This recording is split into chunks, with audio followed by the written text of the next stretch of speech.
5. Within a short walk of Longbourn lived a family with whom the Bennets were particularly intimate. Sir William Lucas had been formerly in trade in Meryton, where he had made a tolerable fortune and risen to the honour of knighthood by an address to the king during his mayoralty. The distinction had perhaps been felt too strongly. It had given him a disgust to his business and to his residence in a small market town, and quitting them both, he had removed with his family to a house about a mile from Meryton, denominated from that period Lucas Lodge, where he could think with pleasure of his own importance and, unshackled by business, occupy himself solely in being civil to all the world, for though elated by his rank, it did not render him supercilious. On the contrary, he was all attention to everybody.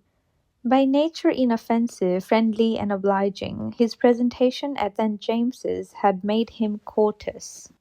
Lady Lucas was a very good kind of woman, not too clever to be a valuable neighbour to Mrs. Bennet. They had several children, the oldest of them, a sensible, intelligent young woman, about 27, was Elizabeth's intimate friend. That the Miss Lucases and the Miss Bennets should meet to talk over a ball was absolutely necessary, and the morning after the assembly brought the former to Longbourn to hear and to communicate. "You began the evening well, Charlotte," said Mrs. Bennet with civil self-command to Miss Lucas. "You were Mr. Bingley's first choice." "Yes, but he seemed to like his second better." "Oh, you mean Jane? I suppose because he danced with her twice." "To be sure that he did seem as if he admired her. Indeed, I rather believe he did. I heard something about it, but I hardly know what. Something about Mr. Robinson. Perhaps you mean what I overheard between him and Mr. Robinson. Did not I mention it to you? Mr. Robinson's asking him how he liked our Meryton assemblies, and whether he did not think there were a great many pretty women in the room, and which he thought the prettiest, and his answering immediately to the last question, 'Oh, the eldest Miss Bennet beyond a doubt. There cannot be two opinions on that point.' Upon my word! Well, that was very decided indeed, and that does seem as if, but however, it may all come to nothing, you know. My overhearings were more to the purpose than yours, Eliza," said Charlotte. "Mr. Darcy is not so well worth listening to as his friend, is he, poor Eliza, to be only just tolerable?"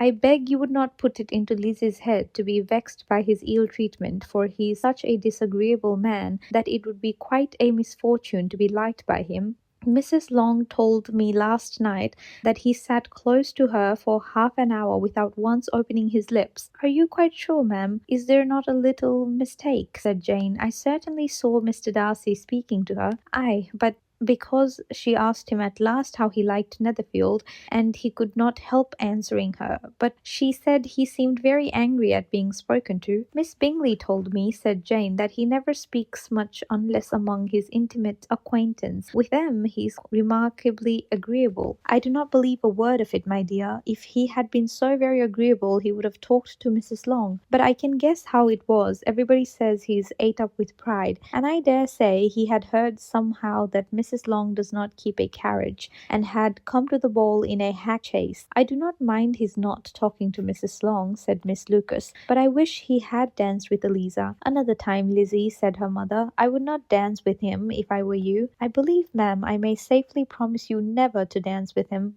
"His pride," said Miss Lucas, "does not offend me as much as pride often does, because there is an excuse for it. One cannot wonder that so very fine a young man, with family, fortune, everything in his favour, should think highly of himself. If I may express it, he has a right to be proud." "That is very true," replied Elizabeth, "and I could easily forgive his pride if he had not mortified mine." "Pride," observed Mary, who piqued herself upon the solidity of her reflections, "is a very common failing, I believe. By all that I have ever read, I am convinced that it is very common indeed, that human nature is particularly prone to it, and that there are very few of us who do not cherish a feeling